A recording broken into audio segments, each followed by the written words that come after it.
course, nalungkot. As a parent, yung nangyari sa tragedy na sobrang sakit as a parent. Sabi ng mga iba, it was preventable. Do you agree?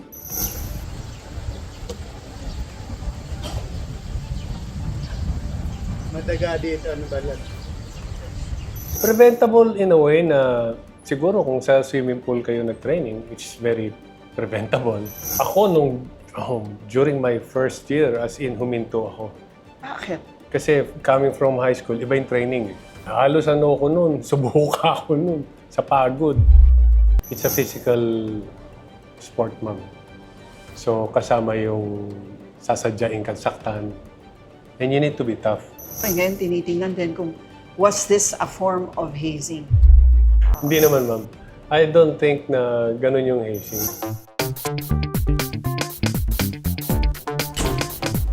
Hello everyone and welcome once again to Usapang Real with Lucci. Alam nyo, ang guest ko ngayon ay akmang-akma sa pag-uusapan natin. 6'4" ba naman siya, ang height ha? 13 years old pa lang. Kaya talagang laking basketballista ito. Stand out from the very start. Literally, nag-high school championship sa San Beda, nag-UP Maroons, led the UP Maroons to a championship. Ilang beses naging PBA, MVP, All-Star, lahat na. Tapos nag-coach pa, okay? At ngayon, commissioner pa ng isang league, yung Philippine Youth Basketball. Kaya tamang-tama siya ang pag-uusapan natin as we dive into this very, very recent, very sad tragedy of the drowning of highly potential basketball heroes of the future sana, lalo na si Rene Baterbonia. So kasama natin siya at pag-uusapan natin yan. Welcome, Benji Paras. Ay. Hello, ma'am. Thank you for being here. Thank you rin, ma'am. Thank you. And first time na makasama ko kayo. Alam kong ang galing mo rin sa comedy, pero right now, that's not what we're going to talk about. We're going to talk about something very, very sad. Anong naramdaman mo nung una mong narinig yung balita? Marami kasing nanghinayang doon sa bata. They said na future of basketball na wala. Pero ko ay na medyo na-depress ng konti, of course, nalungkot, as a parent. Kasi alam ko yung magkasakit nga lang yung anak mo, sobrang sama na ng loob mo na you wish na ikaw na lang yung may sakit instead of your kids. Pero itong nangyari sa tragedy na sobrang sakit as a parent. So yun yung naramdaman kong una, hindi yung nanghinayang as yung future ng bata. Sabi ng mga iba, it was preventable. Do you agree? Preventable in a way na siguro kung sa swimming pool kayo nag-training, it's very preventable. So, ano kasi to sa beach and it's not an ordinary beach. Oh, We're talking about, parang Pacific Ocean yung horror. right. So, yeah, I guess yun yung problema. So hindi dapat doon? Well, iba-iba kasi po yan may mga nagtanong na nga sa akin. Depende po sa coach and depende sa management. And I guess they've been doing this for the past how many years? So I guess pinapayagan naman ng school siguro dahil hindi naman sila makakalis doon ang hindi pinapayagan. So I guess hindi lang pinilit ng coach or pinilit ng management. I guess all of them are, kumbaga, are all on this. Siyempre, they need to sign up everything. So alam ng school yan. So, Marami nag-describe nung training nila, kasi nga 5th year na yata nila yan ginawa. No? Marami nag-describe in the past na hell daw yun, hell week, boot camp. Does it really take that kind of training to work together or play as a team? Kasi galing ka na rin sa varsity play. I played for Coach Jolipa during the 1986 UAAP, which we won the finals, Yes. UP. Meron kami tinatawag na killing session. killing. Yeah, pag Ano sinabi mong yun? killing session, yung talagang you need to be in shape. Talagang you need to eat properly. Pero yung training na yun, it's like 3 hours of training na parang every 1 minute lang yung pahinga. Pag after ng 1 minute, he will blow his whistle, dapat ando ka na. And then we keep on running, sprinting, running, lahat. Pero we're inside the court. So yun lang yung sinatawag na killing session na parang walang pahinga. Na in preparation for the game. Kasi during the game, paano ba to? Kasi during the game, first quarter, you will play well, hindi ka papagod, pero meron pang fourth quarter. So ang preparation ng mga coaches is for you to play the same way you played during the first until the fourth or even mag-overtime yan. Dapat your stamina will be there. Endurance. Yung endurance and your strength will be there. So kasama na lahat yun. Weights, strengthening, sprinting, drills, lahat na yun. Nagkakasakit ba? Meron bang bumabagsak? Meron bang nag-fail? sa mga ganyan? Merong ako during my first year, as in huminto ako. Bakit? Kasi coming from high school, iba yung training eh. So, hanggang sa, of course, pagbibigyan ka and then masasanay ka na lang. For example, you will do suicide drills. Suicide? Yung suicide ang tawag nila doon eh. The coach will give you 24 seconds. Yung court, may mga lines yan. So, first line, second line, third line, fourth line, balik ka ng balik. So, in 24 seconds. So, una, magagawa mo yun ng, for example, 10 times gagawin mo. Hanggang sa mabuo mo yun ng 10 na complete 24 seconds. So, masasanay yung katawan mo. Okay. So, yun ang sinasabi nila na endurance mo during the first must last until the fourth quarter. Okay. So, ano nangyari sa'yo? Wala, tumibay ako. Pero sabi mo nga, nagkasakit ka ba? Halos ko nun, subuka ako nun sa pagod. So, ganun talaga eh. Hindi ka sanay, pero masasanay yung katawan. Pero hindi ba yun maaaring questionin? Halimbawa na baka hindi kaya talaga ng health mo. Is it something that can actually eliminate you? Depende kasi ma'am sa... My dream is to play for the national team and the PBA. Ang inisip ko naman, tapos na ako ng high school, if I will not pass this college, the training in college, I will not reach national team and PBA.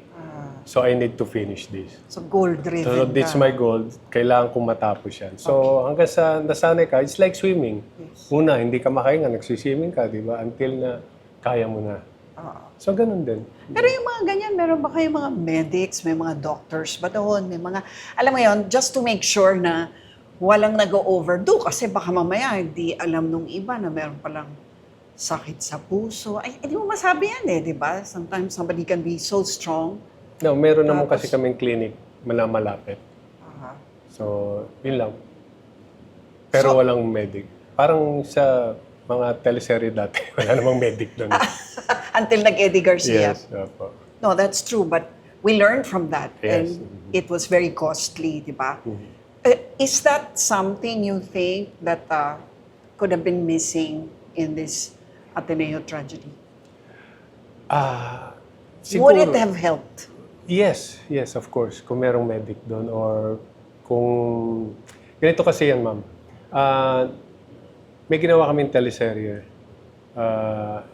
Sa La Union ginawa. La Union is a surfing area. Surfing beach. Na nag-stay kami ron for how many weeks. So, andun lang ako. Lagi akong nanonood. May mga karatula ron eh. Saka sinasabihan sila na hindi pan-swimming yan. So, kung magsiswimming kayo, babantayan niyo yung mga nagsiswimming. Ngayon, maraming surfers. Ang surfers, very alert in La Union. Whether they're on the beach or andun lang sa side. Pag nasa tubig yan, andun sila sa malayo. Kasi dun yung patag eh. Right. So, merong incident na nangyari. Andun lang ako, break kami, wala kaming taping. Andun lang ako sa papahinga. May sumigaw na nanay, nagwawala. Tapos nakita ko yung dalawang anak niya. Ulo na lang yung nakikita, nadala ng tubig.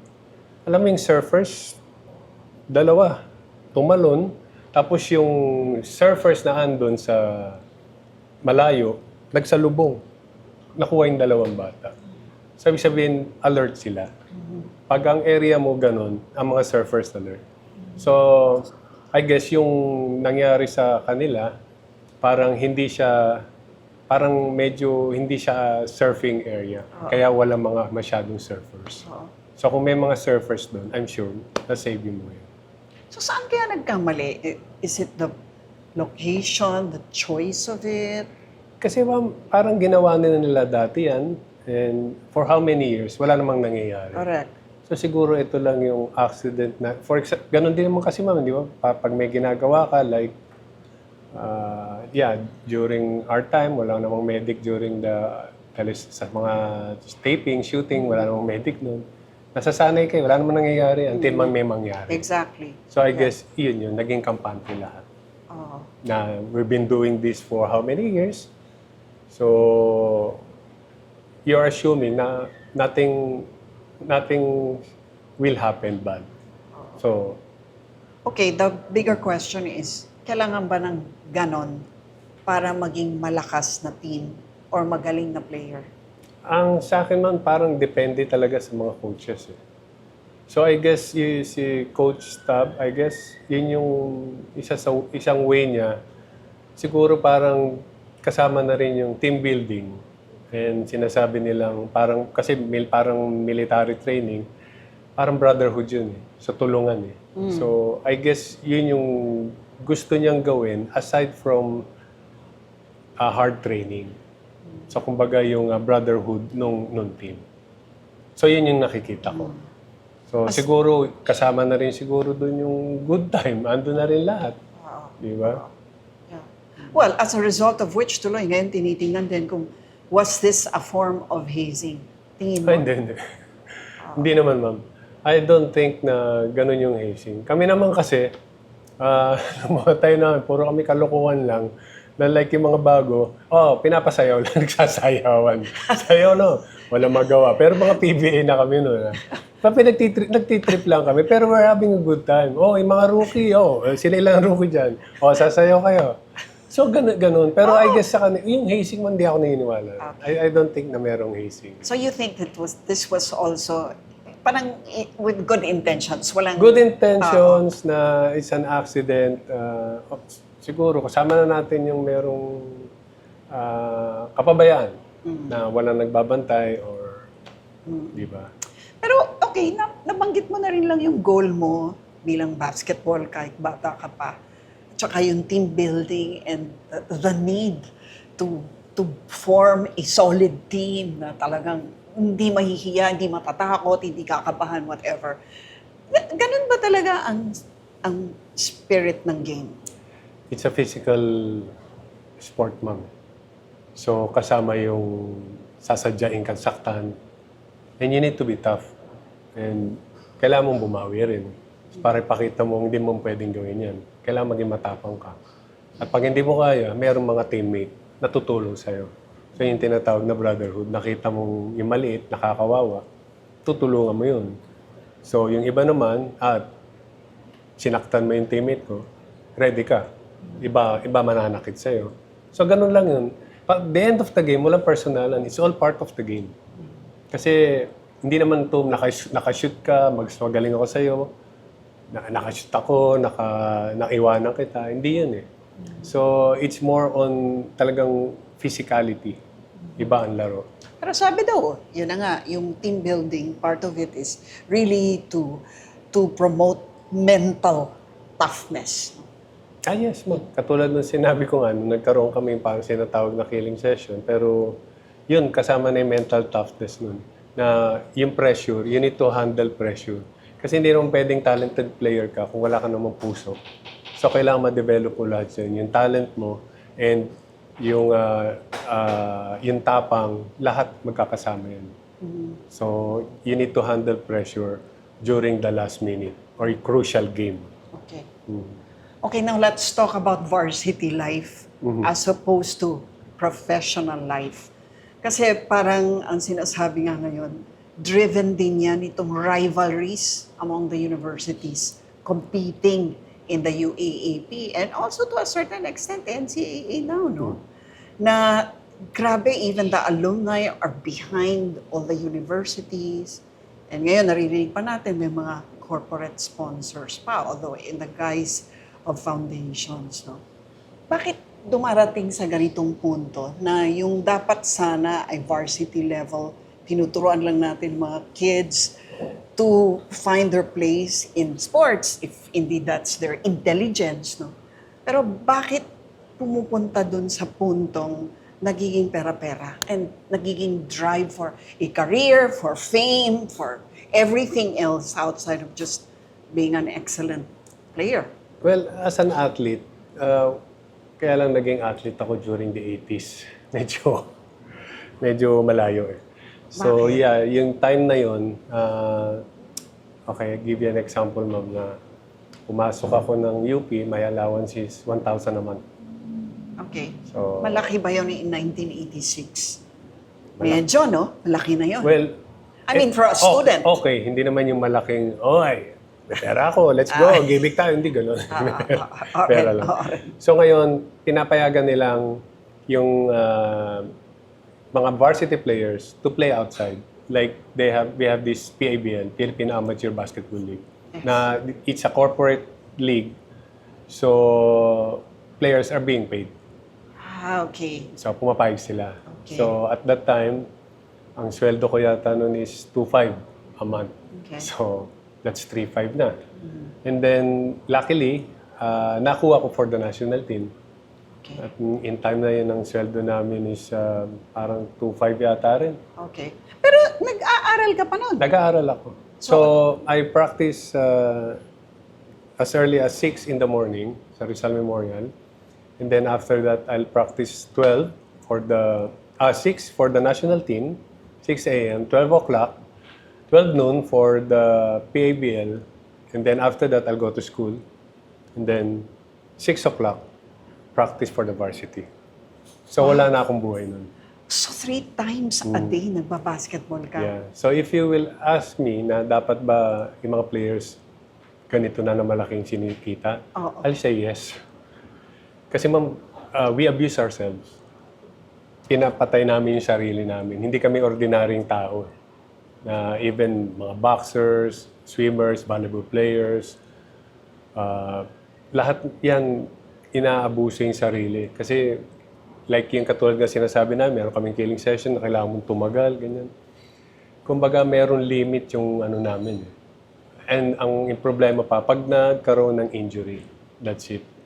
Merong limit ang ano ninyo? May limit yung, kumbaga may limit yung, may age limit kami. Oo. Hindi namin magagawa ito habang buhay.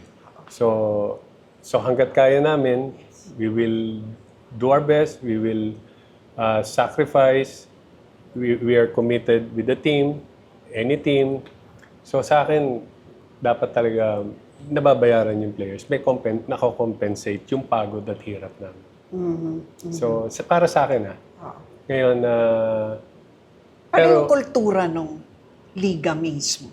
Na yun ang rivalry, no? Na Ateneo has to win or UP has to win. Yung ganong, parang at all cost, may ganong spirit na eh. para kasing ano yan eh. Tama mo ba yun? Or Yes, tama yes. ba kaming mga nanonood na yun ang pakiramdam namin na grabe tong mga to, talagang hindi na lang pagkakarir to eh. Parang nakataya na yung buhay. May It's ganun. like, ano ma'am, during the PBA nun, Crispa Toyota.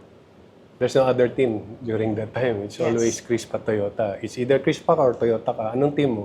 Wala namang eh. Crispa Toyota lang eh. Hindi mo na titingnan yung mga ibang teams eh. Oh. So yun yung rivalry. Now, in the UAP, it's always Lasal and Ateneo. So ngayon, pride ang labanan dito eh. It's more on pride. So yung mga alumni, sila yung mga tumutulong. Kasi nagdaan sila dito and then they wanted to win. Kumbaga parang pride ko nanalo tayo. So ngayon naman, pumasok na yung UP ngayon. Maganda yung sponsor ng mga sponsors ng UP. Malakas ang UP ngayon. So it's naging Lasal UP na ngayon. So Yun yung nakakatulong talaga yung mga sponsors. Oh, yes, ma'am. Kasi, ma'am, Kailangan ba sila talaga? well, Is the question. yes, ma'am. Kasi, ma'am, you will recruit players, eh. Ngayon, meron kasi tayong tinatawag na, meron din may agency from abroad, mga PhilAms. So parang nakasign up yung mga players doon. If you wanted to get them, you need to pay them. You need to pay the agency, you need to pay the player. Okay, put on your cap as a commissioner. Mhm. Healthy ba yun? Na parang, this is all about the school already. It's not about the sport. Tama ba? Tama bang sabihin niyo? Well, ang sa akin lang, tama in a way na yung mga players nababayaran ng tama. Pero, the main reason na you're in university is also for you to finish your school. You need to have good grades. So, kailangan yun lang wag dayain. Ang problema kasi pag dinaya yun, hindi na maganda. Na lugi naman, na iba nag-aaral, pag bumagsak hindi pwede maglaro, and then yung iba pinapalaro, dinadaya, yun ang hindi tama. So you can play the players, but make sure na tama yung grades nila. They pass everything. Pero hindi ba parang nabablur na yung line between amateur, meaning you're just playing for the love of it, and pro, which is you're playing for the love of it, but more importantly, for the money. Honestly, ma'am, yung nakukuha ng mga UAAP players ngayon is higher than what the PBA are receiving. Some. Are you kidding me? That's why, ma'am, during my time, I have 5 years to play for the UAAP. Pero 3 years lang. Kasi pagod na ako, 3 teams, imagine. Yeah. 3 teams, 3 practices a day. 3 games. Nakakailang games ako sa isang araw. Napagod na ako. Sabi ko, I need to turn pro. So at the age of 20, nagpa-draft na ako sa PBA. Kasi pagod na ako. At least doon, one team, yun na lang yung pagpa-practicing ko. Full-time ka na Yes. doon. Pero during that time, pag nag-PBA ka, malaki sweldo mo. Oo. So Pero ngayon ngayon? kasi, yung mga ibang players ng UAAP, they receiving more than the PBA players, than ordinary PBA players, hindi mga superstars. Is that healthy? Well, it's healthy in a way na ang mangyayari is, tinatapos nila yung 5 years to play in the UAAP. Kasi nga, malaking kinikita nila. Pag nag-transfer sila, mag-pro ka, gusto mo na mag-pro, hindi mo na makukuha yung binibigay sa'yo. So, dalawa po yan. It's not healthy in a way na yung mga bata ngayon na parang na-spoil. Na, hindi, sa ano pa lang. So, paano na yung pagdating mo ng pro? Tsatsagayin mo yung sweldo ron na hindi ganun kalaki. Pwede ba natin bigyan ng figures yon? Pag sinabi mong mas mataas pa, what monies what amounts are we talking about? Pag rookie ka kasi, ma'am, sa PBA, I think the highest rookie yata ngayon is 150 or less than 200,000 a month. Wow, So, okay. let's lagay na natin sa mga 2 to 2.4 a year. Okay. May mga UAAP players na they're earning 6 million a Wow. year plus bonuses Wow. pa. And all on the account of the alumni Yes. supporting them. Ang isang team, ang ginagastos ng isang school na bigatin, it's siguro nasa mga more than 60 million a year for the whole team, for the basketball team. Wow. And that's just, what does it give the school? Pride? Just that. Yes. To win.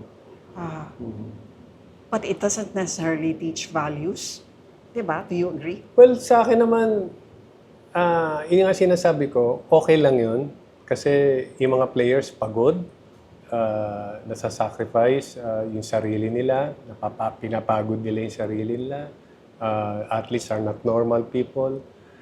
Ang sa akin lang is, okay, they will pay you well, but yun lang, you need to have high grades also. You need to pass your grades. Di ba? Huwag lang dadayain yun. Yun lang yung sa akin. Pero parang, isn't it a training also early in life on the dog-eat-dog mentality in the real world, no? Which is really opposed to the values that sports is supposed to teach young kids. Kaya nga ma'am, yung mga players ngayon from the varsity, yung mga star players, they're not eyeing to play pro here. They wanted go to abroad. go abroad. Kasi ma'am, may mga players, sinabi ko nga, yung sweldo mo sa rookie, nasa 2 million a year, 2 plus. Pag naglaro ka, for example, sa Japan, you will get, as a rookie, siguro nasa mga 15 million a year. Wow. 10 to 15 million. So, di ba? Yes. So, ang ginagawa ng iba, they will play as much as they can as long as the team needs them in Japan. Pag di na sila kailangan, nakaipon na sila, then babalik sila rito to play pro, which is kikita pa rin sila, pero nakaipon na sila and they're playing without pressure anymore. And I guess there's nothing wrong with that. There's nothing wrong. Even in volleyball. May mga volleyball players na tayo na kinukuha abroad. Eh actually ma'am, ngayon lang pumutok yan, pero during the 90s, early 90s, may mga players na tayo from mga basketball players, i-recruit to play in Taipei, Indonesia. Hindi lang ganun ka, Yes. kasi wala naman masyadong social media nun. Oo. Pero ngayon talagang Ngayon talagang... career path na Yes, no? yes. Maganda ba yun for our country?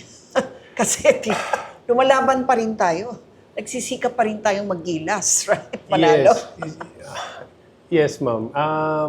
Kaya yung ibang mga players naman, if you will notice, ma'am, yung gilas, some of the players na kinukuha nila, yung mga players na naglalaro Already. so, kinukuha nila. And ang maganda rito is yung mga players naman are willing to play for Gilas. So, yung Gilas naman kasi hindi naman national team yan eh. Hindi naman magbibigay ng malaki yan eh. May allotment yan. Ang alam ko kasi pantay-pantay sila eh. So which is tama para sa akin kasi you form 15 players, kinuha mo yung best 15 players from the pros. So, kaya dapat equal. So tama yung ginawa nila ngayon, yung Gilas. Equal lahat ng bayan. Yeah, and I guess for the national pride.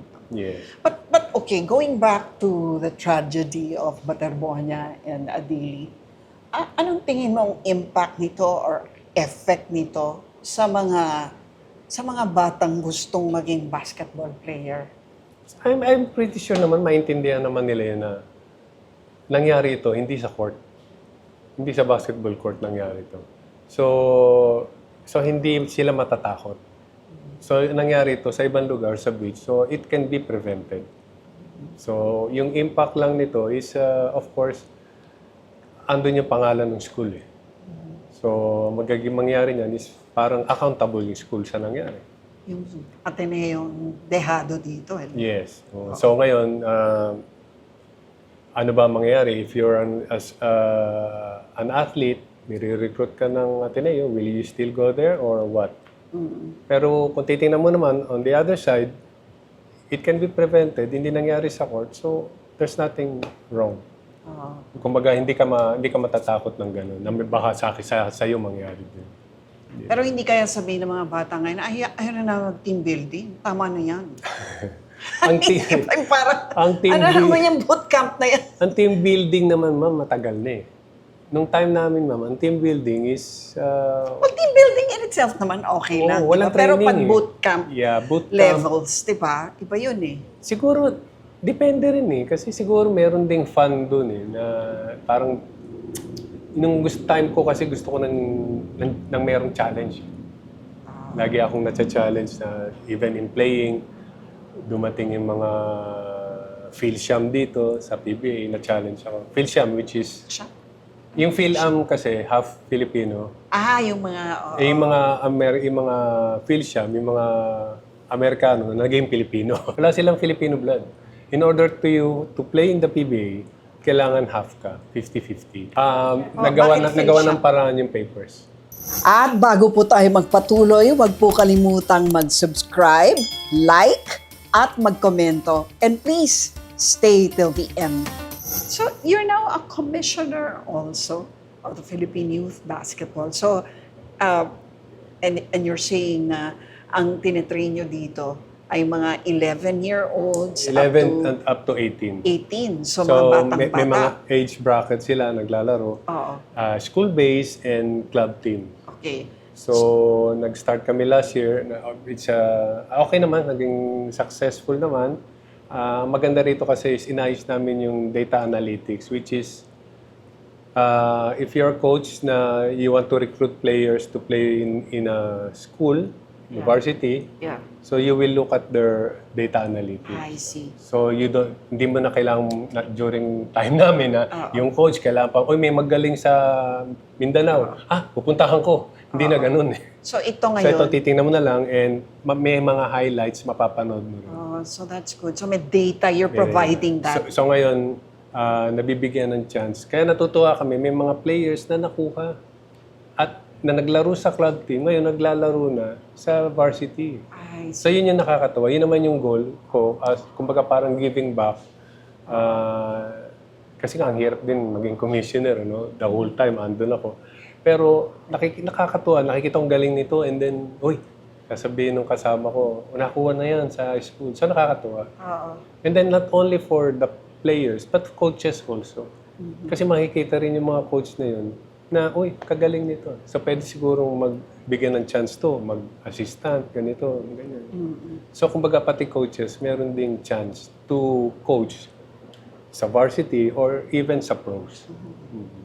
So, nabanggit mo rin lang na masyadong limitado ang time ng mga basketball players like you, no? Kasi because of the age limit that's inherent in the sport.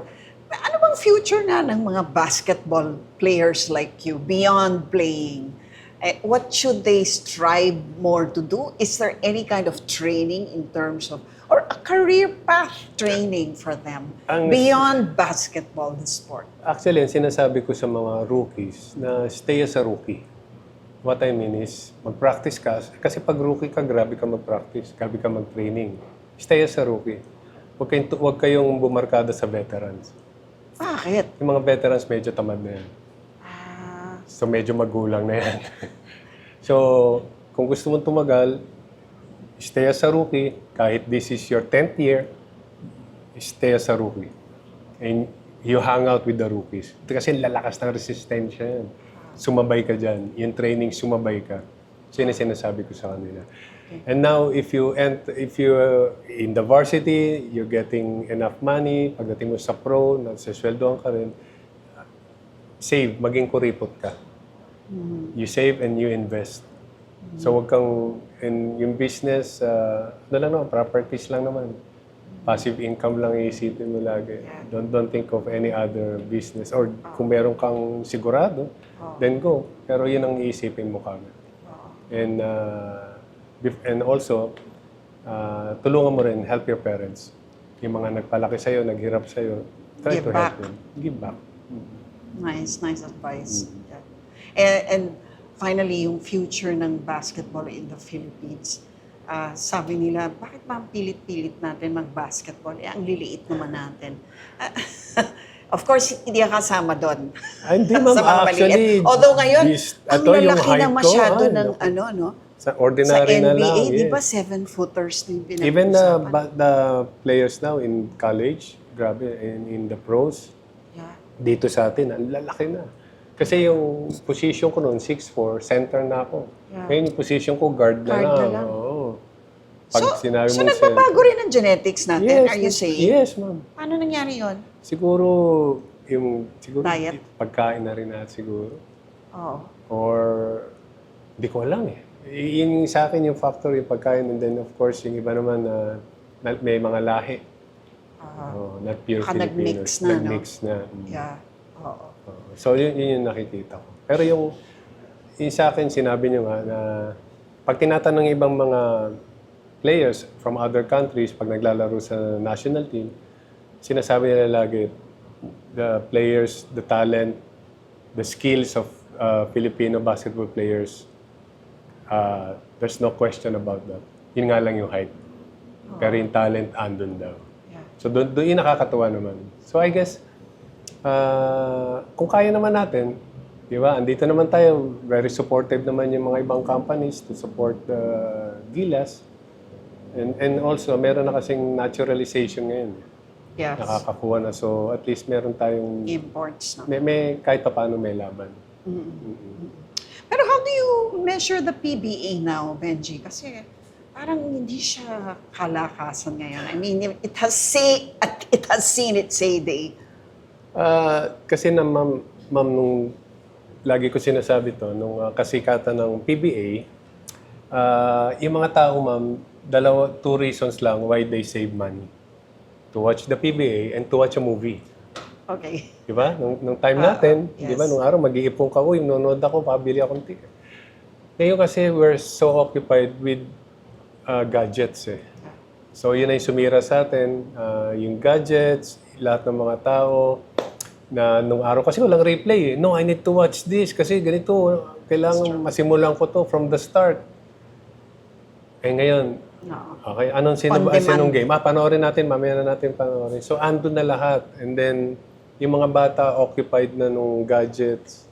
So, yan, social media, I guess, yun din yung sumira. Although hindi ko na sinasabing masama. Kaya nga lagi ko sinasabi, evil necessity. Yeah. Kasi nga, dun mismo nagkakaroon ng away.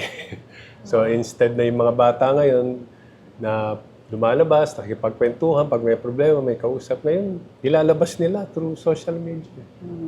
Pero pag may kailangan ka naman trabaho, yun din ang magbibigay ng pera sa'yo. Social media pa rin. Yes. Kaya evil necessity nga. So yun yung isa sa sumira sa tingin ko sa PBA. Not only in the PBA, pati yung sa movie industry natin. So where do you see basketball as a career among the youth now? Is it on the wane? Are the Filipino youth still looking to be basketball heroes? Kasi ma'am, as long as andyan ang Gilas and andyan ang PBA, andyan yung hope ng mga players. Kumbaga, they have something to look forward to play, to sacrifice, dahil they wanted to be part of that team.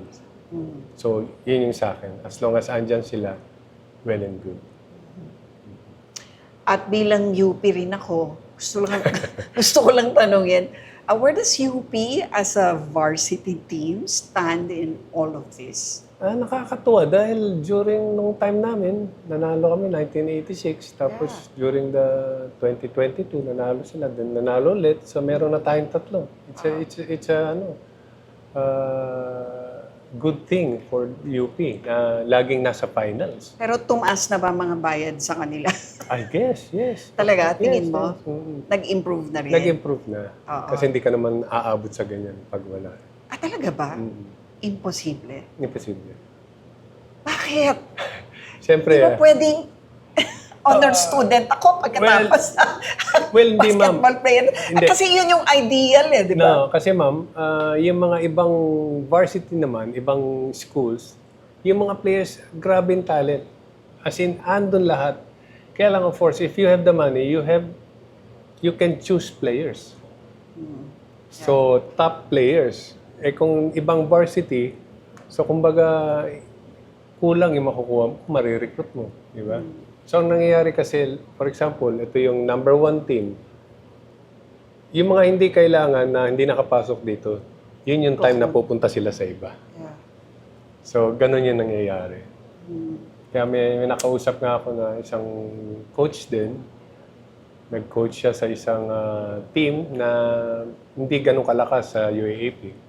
Pero natutuwa sila dahil yung talent ng coach, ng head coach niya, nadala sila 4 years, nasa Final 4 sila. Although hindi sila umabot ng finals, pero it's a big improvement for the school. Nakakatuwa rin kasi ilang kayo pero nakaabot kayo sa Final 4. Na dati kulelat lagi. Ano sinasabi nun?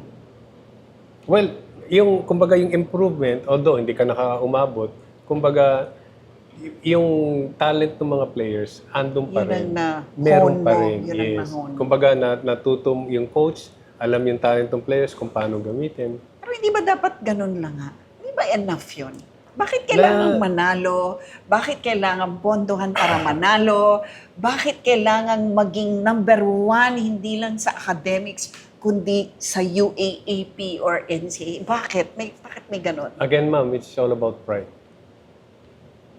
Siyempre, tayo nga nag-cheer lang. As in, samahan ng loob natin pag natalo yung school natin. So what more, etong mga to na I can do something for this team. Then I'll do something. Kaya ko. Tutulong ako. So yun ma'am, yung pride. Even though others will sneer and say, dapat lang binayaran ka malaki. Well, Doesn't that defeat the purpose? that's the price you have to pay. Eto yun Di ba? Totoo naman. Yeah. So, may nangyayari yan sa mga ni-recruit mo, laki ng binayad mo. Pagdating ng game, wala namang contribution. Ganyan talaga Yun yung consequence sa mga nangyari. Tama ka, guilty ako pag natatalong UP, masama loob ko. Ganun talaga. So, yung sinasabi ko, may pride pa rin So, Meron kumbaga, talaga. kung may magagawa ka talaga, tutulong ka Yeah. Like, let's say, may nakita kang bata, ang galing nito. Teka, kilala ko yung coach ng UP. Huy, UP ka. You will do that. Di ba? Para lumakas yung UP. That's true. So, it's pride pa rin. It's so ironic that it's a unifier, but it's also a divider. No? Yes. Ganun. Well, I mean, ang saklap lang, di ba? Kasi punta na lang tayo sa politics, ma'am. Sino ba yung nananalo? yung nagnanakaw. Joke. Okay. Tama na to. Maraming salamat. Maraming salamat. Yun. Sino yung nananalo? Oh. Thank you. If you like what you just saw, don't forget to subscribe, like, and share. Thank you.